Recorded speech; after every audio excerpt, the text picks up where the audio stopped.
Hi, this is Richard Nickel from Pittsburgh Modular, here to talk about our new Lifeforms SV1 synthesizer voice.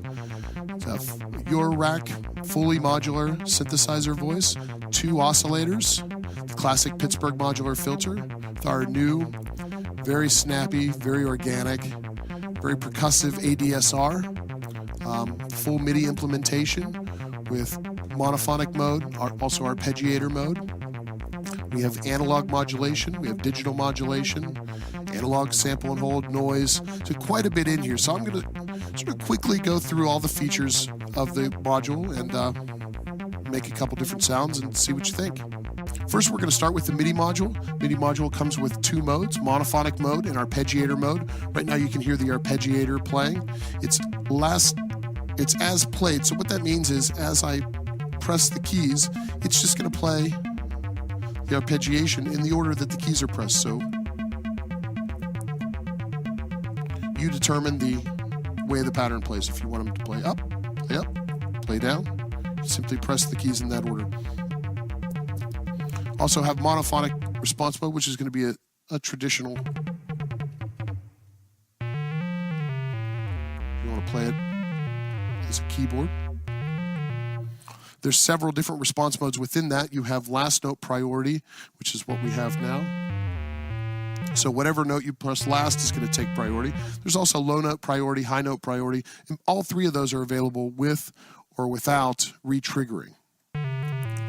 What that means is if you have more than 1 note pressed, it's not going to re-trigger the envelope.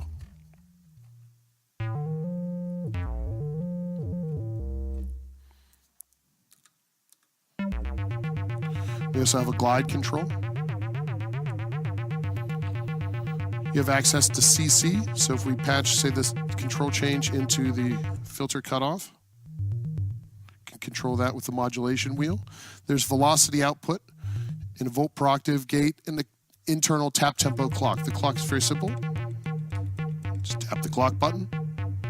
You can clock this using tap tempo. It can also be clocked with your MIDI clock or a gate. So you want to clock it with an LFO or another module, you can certainly do that as well. There's a digital LFO built in, which has sine wave, triangle, ramp, saw, digital noise, and digital sample and hold, also available. That's tap tempo. It's tied to the clock, but you can do multiplication and divisions of the clock to get longer or shorter than the actual clock. Lifeforms SV1 contains 2 oscillators, oscillator 1 and oscillator 2. They both use the same oscillator core.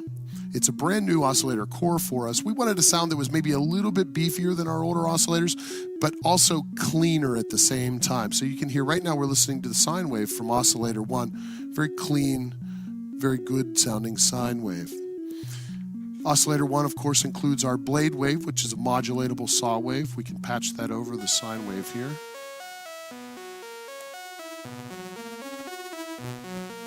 Hear the modulations of the blade wave. The blade wave is essentially a modulatable saw wave.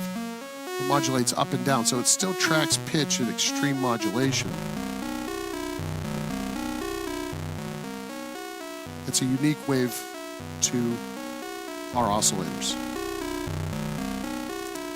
The oscillator also includes all the standard waveforms, triangle, pulse wave with pulse width. Patch that in. You can go over 0% on the pulse. Get a pretty cool effect out of that. And it also includes a saw wave as well. Oscillator 2, same oscillator core, like I said, as oscillator 1. Not quite as many wave shapers, though. You do have access to volt per octave input, a frequency modulation input, and then sine wave, triangle, saw, and square waves. Internally, oscillator 1 is frequency modulated by oscillator 2. And you can get quite a bit of frequency modulation. Very extreme amounts of it. Now you can certainly override that just by patching into the FMCV input. And if we wanted to listen to both oscillators, we'll take the volt per octave coming out of the MIDI into oscillator 2 to have it start tracking.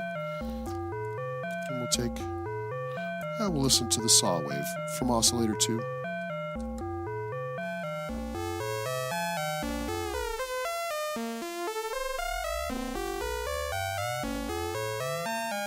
So using these two oscillators, you can get really some great analog synthesizer sounds very easily. The SV1 includes an analog LFO, call it modulation. Very simple LFO. It has a triangle output, which we're using to modulate the frequency of the filter right now. And it also has a square output. About as simple as it gets, but you can never have enough modulation sources. The tools section of the SV1 includes sub-oscillator outputs for oscillator 1, an analog noise source, and an analog sample and hold. So you can hear, here's our sub 1 out. We can patch over that then with our sub 2 out, which is 2 octaves down. You can even pull that out so we hear the core pulse 1 octave down, and now we could just add the third at the same time. So we have 3 octaves all playing at the same time right now. You can patch into the noise. It's our analog noise. And that's used as a sample source for the sample and hold.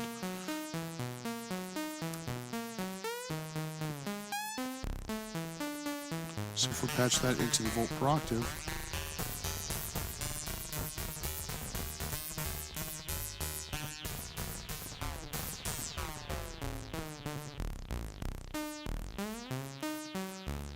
there's our sample and hold controlling the pitch of oscillator 1, using the noise source as the sample, and then it's using the tap tempo MIDI clock as the trigger for that. We can override the noise if we want. We'll use maybe the saw wave from oscillator 2. And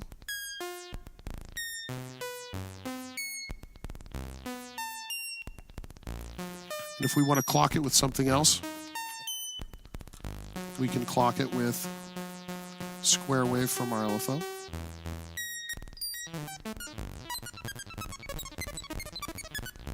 Standard sample and hold stuff.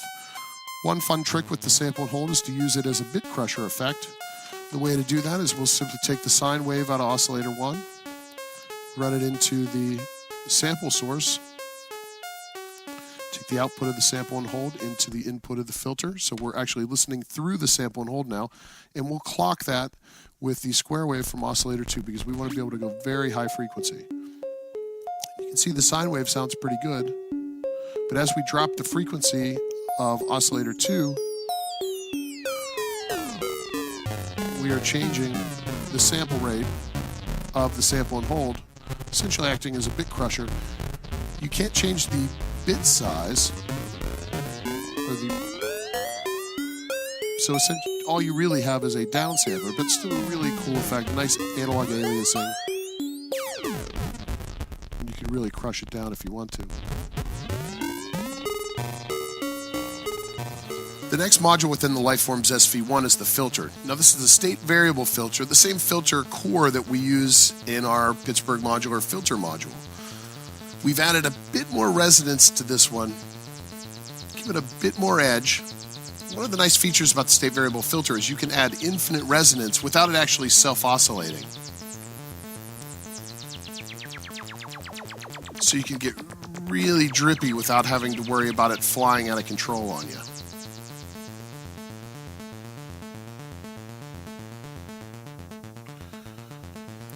We do have low pass, band pass, and high pass outputs available. So if I patch into the band pass here, patch that into the input of the VCA.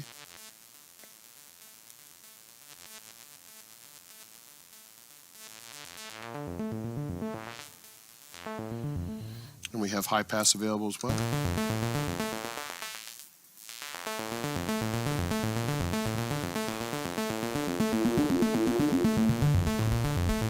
And high pass and band pass also have resonance as well.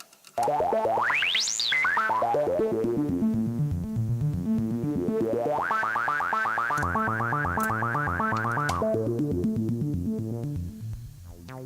next module is the ADSR. Now we have tweaked our original ADSR quite a bit for this module.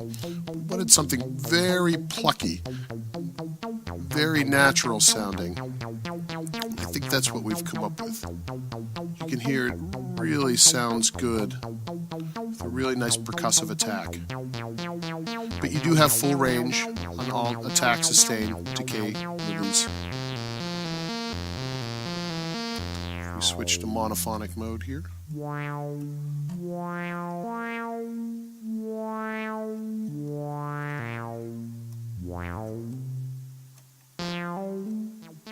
The amplifier section is a VCA, so it's analog VCA. Internally, it's patched the output of the low-pass filter. It goes into the input, and the ADSR is patched into the level. You can override that with an LFO.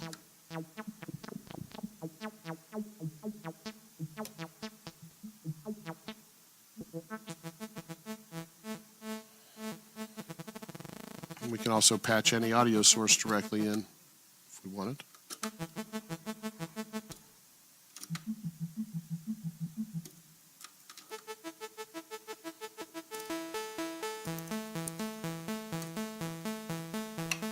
The splitters are simply multipliers, so you patch a signal in, and then you can take the two outputs and use it in two different places. So if you wanted to patch, say, the LFO and use it into, say, the filter cutoff and the FMCV input of one of the oscillators, that was where you would use something like that. And then the last section is the output module,